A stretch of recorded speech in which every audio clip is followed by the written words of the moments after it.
চন্দ্র, শান্ত হও। তুমি কি চাও সেটা বলো।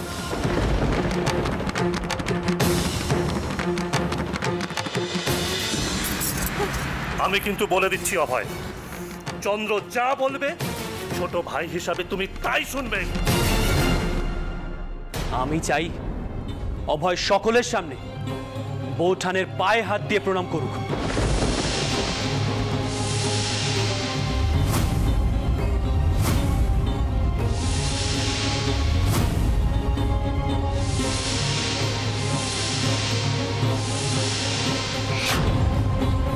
বলেছিলাম না ওই চন্দ্র বৌঠান বৌঠান করে গেল।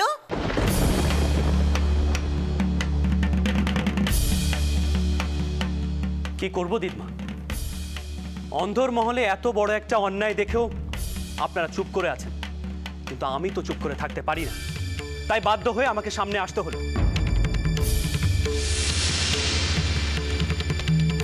আমি যদি চুপ করে থাকি তাহলে বৌঠানের উপর আরো অত্যাচার করা হবে। কি বললি বাবা? বড় বৌমা আমার মেয়ের মতো। সে কোন ছোট্ট বয়সে এই সংসারে এসেছে, আর সেই মেয়ের উপর কি না আমি অত্যাচার করব, এই কথা বলতে পারলি তুই? মা, তোমরা অত্যাচার করছো না ঠিকই, কিন্তু চোখে তো ঠুলি পড়ে আছো, সে তো আরো খারাপ।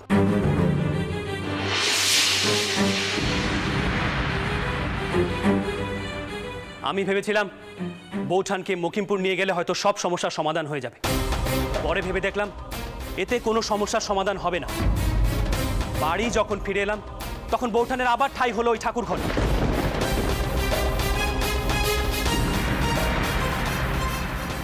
বৌঠান কেন ঠাকুর ঘরে থাকবে? যে অন্যায় করেছে তাকে এর দায়ভার নিতেই হবে।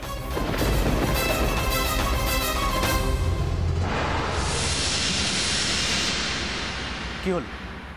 আপনারা সবাই ভাবছেন আমি নির্লজ্জ বাচাল, কিন্তু এটাই তো সত্যি।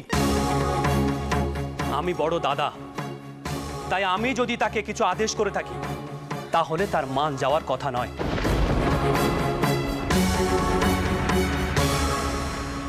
অভয়, সকলের সামনে তোমাকে বৌঠানের পা ধরে ক্ষমা চাইতেই হবে।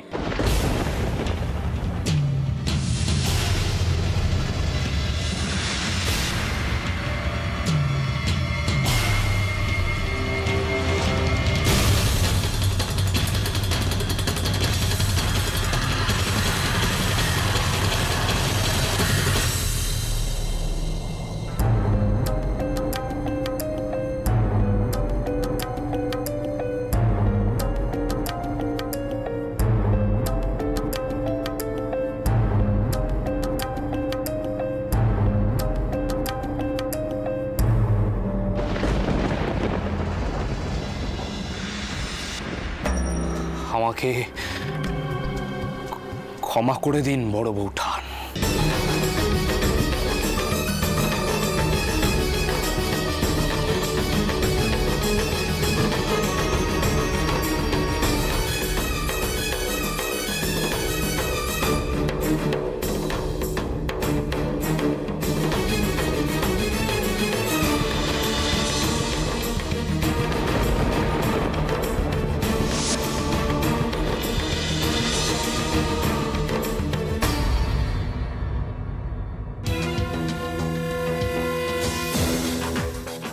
হাসি আর রাজচন্দ্রের গর্ব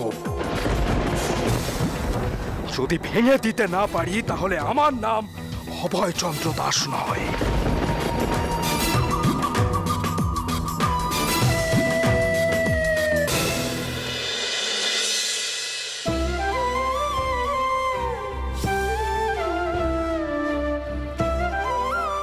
পিসি বলতেন স্বামী দেবতা,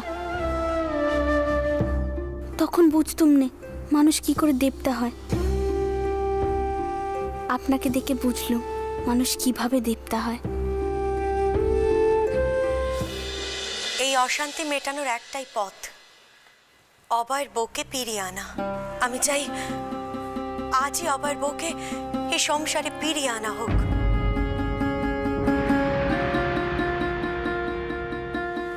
দেখুন, আপনি আর আপত্তি করবেন না। অভয়ের বউ এই সংসারে ফিরে এলে সব দিক থেকে মঙ্গল হবে। মঙ্গল যে হবে সেটা তুমি নিশ্চিত করে বলতে পারো মায়া? ওদের কথা ছেড়েই দাও, আমরা কি পারবো সেই সমস্ত পুরনো কথা, অশান্তি এসব ভুলে যেতে?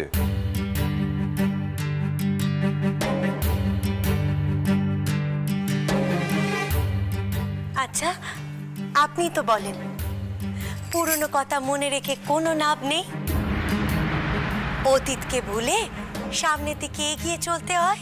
আরে সেটা তো বলি ব্যবসার ক্ষেত্রে। আচ্ছা, ব্যবসার ক্ষেত্রে যদি এ কথা সত্যি হয়, তাহলে সংসারের ক্ষেত্রে সত্যি হবে না কেন? আপনি বলতে পারেন কেন আবার আগের মতো সবকিছু মিলমিশ হবে না? আচ্ছা, আপনাদের ব্যবসাতে তো কত সময় ঝগড়াঝাটি হয়, তারপর আবার মিলমিশ হয়ে আপনারা একসাথে কারবার করেন। দেখবেন সংসারের ক্ষেত্রেও সেটা হবে।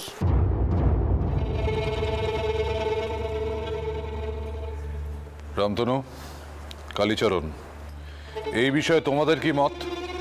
দাদা, আমি বৌঠানের সঙ্গে একমত।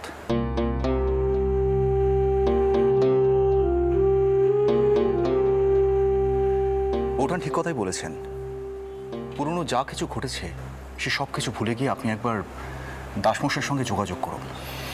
হাজারো গো মেয়ে আমাদের মার বংশের বউ। আমি একটা কথা স্পষ্ট জানিয়ে দিতে চাই, দুই ভাই লাঠালাঠি করা ভালো লক্ষণ নয়। ভবিষ্যতে অঘটন ঘটতে পারে। তার থেকে একমাত্র বাঁচার পথ হচ্ছে নাথ বউকে ফিরিয়ে আনা। আর অভয়কে দিয়ে বড় নাথ বউয়ের কাছে চন্দর যদি ক্ষমা চাইয়ে থাকে, তাহলে সে কোনো অন্যায় করেনি।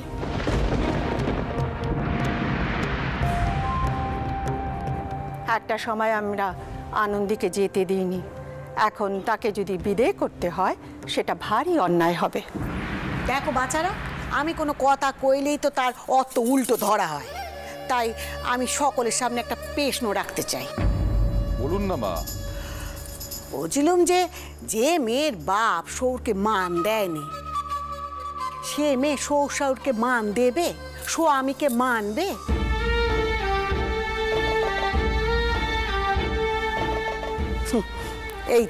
এই তো ছোট গরিব ঘর থেকে পিতরাম চন্দরের জন্য বউ নিয়ে এলো। সে বউ আসার পরে তার পাখনা গজিয়ে গেল। ওই বউ এসে এবার এই সংসারে নিজেকে কর্তি করতে চাইবে। আমরা 5 জন তো আছি, সামলে নেব। আর বাপের বাড়িতে সে যদি গুমর দেখিয়ে থাকে, সে কি জানে না সৌর বাড়িতে সেটা করতে নেই? তার মা কি তাকে শিখিয়ে পাঠাবে না?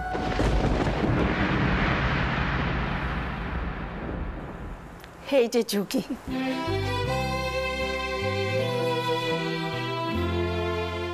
অত কম বড় বাড়ির মেয়ে নয়। পিতরামকে কোনোদিন কম সম্মান দিয়েছে?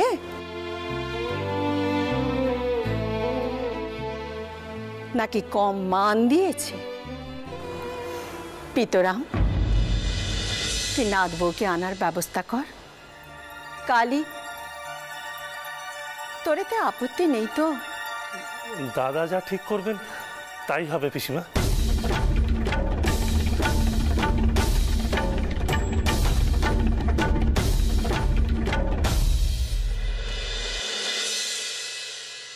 আপনি এখন থেকে আপনার নিজের ঘরেই থাকবেন, আর এভাবে ভয়ে ভয়ে চলাফেরা করবেন না। আগে যেভাবে থাকতেন তেমনই থাকবেন। দিদি, কি হয়েছে তোমার? শরীর খারাপ লাগছে? না রে বউ, আমার কিচ্ছুটি হয়নি, আমি একদম ঠিক আছি। কিন্তু ঠাকুরপো, অভয় ঠাকুরপো কেঁদে সবার সম্মুখে যা করালো, তার ফল কি ভালো হবে ভেবেছিস?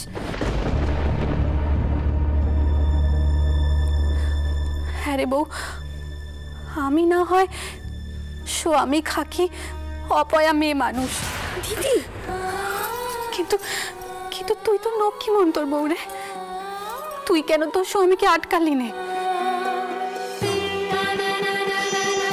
আমার মন্দ ভাগ্যের ছায়া ঠাকুর পরপরেই পড়বে, আমি ভালো বুঝতে পারছি। বৌঠান, এমন কথা যদি আর একবার বলেন তাহলে আমি সত্যি সত্যি অন্দরমহলে ঢোকা বন্ধ করে দেব। আর কি ক্ষতি হবে আমার শুনি? তুমি তুমি দেখলে না ঠাকুরপো, অভয় ঠাকুরপো চোখ দুটো কেমন বাঘের মতো জ্বলছিল। সে সুযোগ পেলে তোমাকে কামড়ে আছড়ে খেত। আর সে এমন মনের মানুষ, তার মানে লাগলে সে যে কোনো ক্ষতি করতে পারে, সে তোমায় ছেড়ে কোনো কথা কইবে না। আমি জানি সব আমার জন্য হলো। না দিদি, তোমার জন্য কিচ্ছুটি হয়নি, যা হয়েছে ওই টাওয়ারপুর জন্যই হয়েছে। আর তুমি যদি বলো টাওয়ারপুর তেনার কোনো ক্ষতি করবে, তবে আমি বলবো তুমি হয়তো ভুলে গেছো তেনার ক্ষমতার কথা। আমি তো নিজে চোখে দেখেছি, আমার বিয়ের আগে তিনি একগা নোকের সামনে নাটি ধরেছিলেন, আমাদের গড়কে রক্ষে করেছিলেন।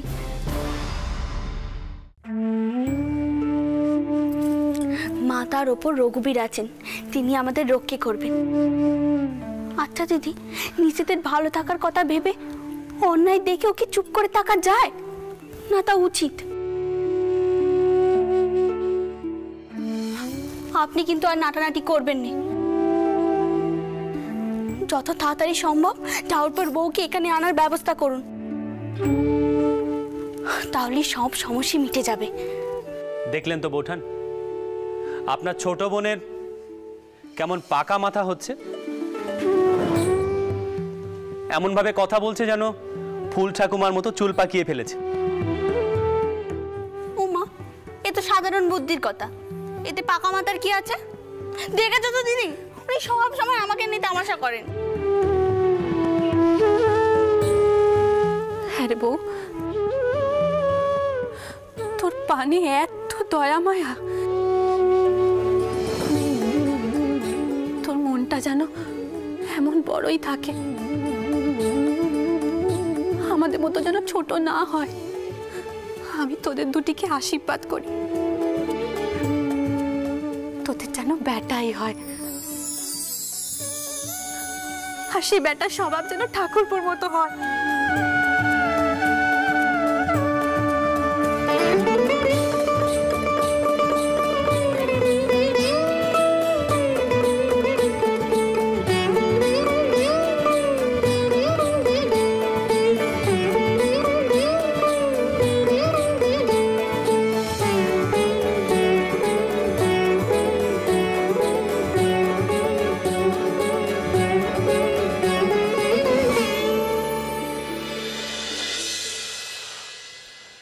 প্রীতরাম, দাসেরাই তো বলেছিল 13 বছর না হলে মেয়েকে শ্বশুরবাড়ি পাঠাবে না। এটা যথেষ্ট অপমানজনক। আমরা কি মেয়ের সঙ্গে খারাপ ব্যবহার করতাম নাকি? না না না প্রীতরাম, আমার মনে হয় ও মেয়েকে না নাই ভালো। আনলে পর সংসারে আর অশান্তি বাড়বে। বাবামশাই, বড়দের মন কষাকষির জন্য ছেলে মেয়েরা কষ্ট পাবে, এটা কি ঠিক? কেন, অভয়চন্দ্র কি তোমাকে এ বিষয়ে কিছু বলেছে? না দাদামশাই, অভয় এ বিষয়ে কিছু বলবে না, কিন্তু এটাও তো ঠিক, একটা মেয়ের জীবন নষ্ট হচ্ছে। আপনারা না হয় অভয়কে আবার বিয়ে দেবেন, কিন্তু তার স্ত্রীর কি হবে? সারা জীবন তাকে স্বামী পরিত্যক্তার তকমা নিয়ে বসে থাকতে হবে, সমাজ তাকে পদে পদে ছোট করবে। দাদামশাই, আমাদের এই চিন্তা ভাবনাগুলো পাল্টানোর সময় এসেছে। ইদানিং রামমোহন রায় একটা শব্দ প্রায়ই বলেন, নবজাগরণ। নতুন করে ভাবার সময় এসেছে দাদামশাই। এই যে আপনারা হলেন সমাজের প্রভাবশালী মানুষ, আপনারাই যদি এইভাবে চিন্তা করেন তাহলে সমাজটা পাল্টাবে কি করে? এই যে বৌঠানের জন্য তার সম্মানের কথা ভেবে আমি বারবার রুখে দাঁড়াই। কেন বলুন তো? কারণ বৌঠানের মতো এমন হাজারো হাজারো বিধবা এই অবস্থার শিকার হয়ে আছে। তাদের কপাল কি কখনোই পাল্টাবে না বলুন? প্রীতরাম, তুমি মিত্তিরকে ডেকে পাঠাও, বলো কোনো ভৃত্যকে দিয়ে দাসেদের বাড়িতে যেন চিঠি পাঠায়। তোমরাও তারপরে তার সঙ্গে দেখা করো। দেখো, চন্দর যা বলল তার সঙ্গে আমি একমত নই, কিন্তু ও যা বলল তারও তো একটা অর্থ আছে।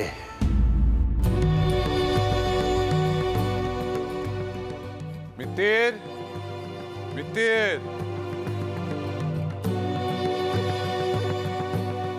আগে কর্তা। অভয়চন্দ্রের শ্বশুর বাড়িতে লোক পাঠাও, দাসমশাইকে জানাও যে আমরা তার সঙ্গে দেখা করতে চাই। যে আগে আপনারা সকলেই যাবেন কর্তা? হ্যাঁ নায়েব মশাই, আমিও যাব বাবা মশাইয়ের সঙ্গে। আমাদের ঘরের বউকে আজই এ বাড়িতে ফিরিয়ে আনতে চাই। আজই? ঠিক আছে ছোট কর্তা।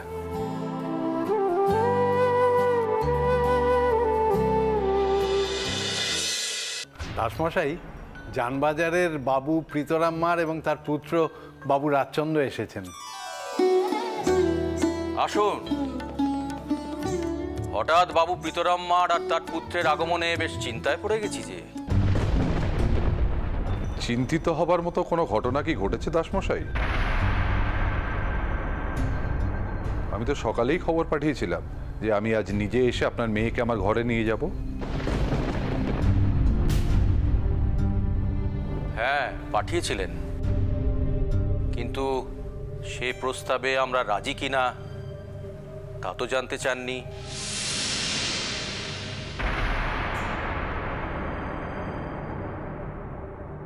কন্যাটি তো আমারও একটা মতামত আছে বই কি। মানে অতি সহজ মারমশাই।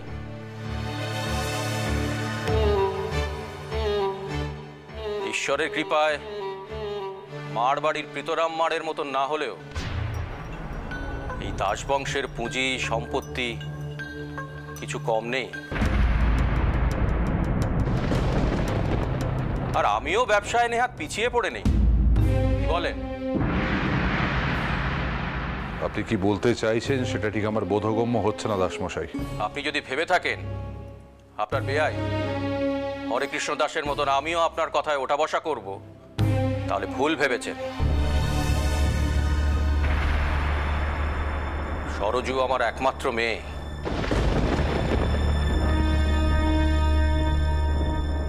সে শ্বশুর গৃহে যাবে কি না যাবে সেটা সম্পূর্ণ আমার সিদ্ধান্ত। থাক থাক থাক বললেন। তালুমশাই, বুঝতে পারছি আপনি আপনার মেয়েকে খুবই স্নেহ করেন। সেটাই স্বাভাবিক। নিশ্চয়ই, কিন্তু তালুমশাই, আপনার মেয়ে যে আমার ছোট বোনের মতো, সে যে আমাদের ঘরের ধন। তার অভাবে যে আমাদের ঘর অন্ধকার হয়ে আছে। তালুমশাই, আপনি যদি অনুমতি করেন তবে আমার ছোট বোনটিকে আমি ঘরে ফিরিয়ে নিয়ে যেতে চাই। এভাবে বললে তো আর কিছু বলার থাকে না ভায়া। সত্যি কথা বলতে কি, সরজু আমার একমাত্র মেয়ে।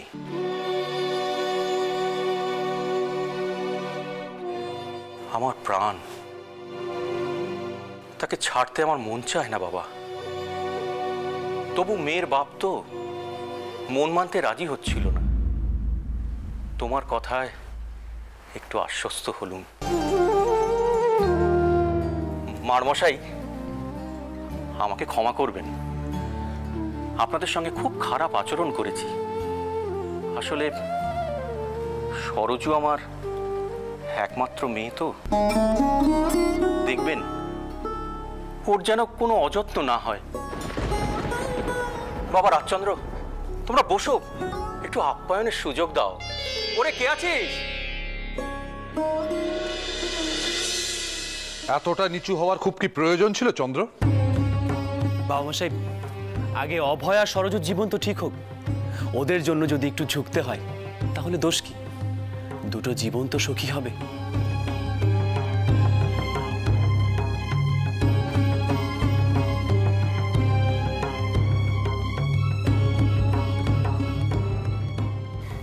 যত তাড়াতাড়ি সম্ভব ঠাকুরপোর বউকে এখানে আনার ব্যবস্থা করুন, তাহলে সব সমস্যা মিটে যাবে।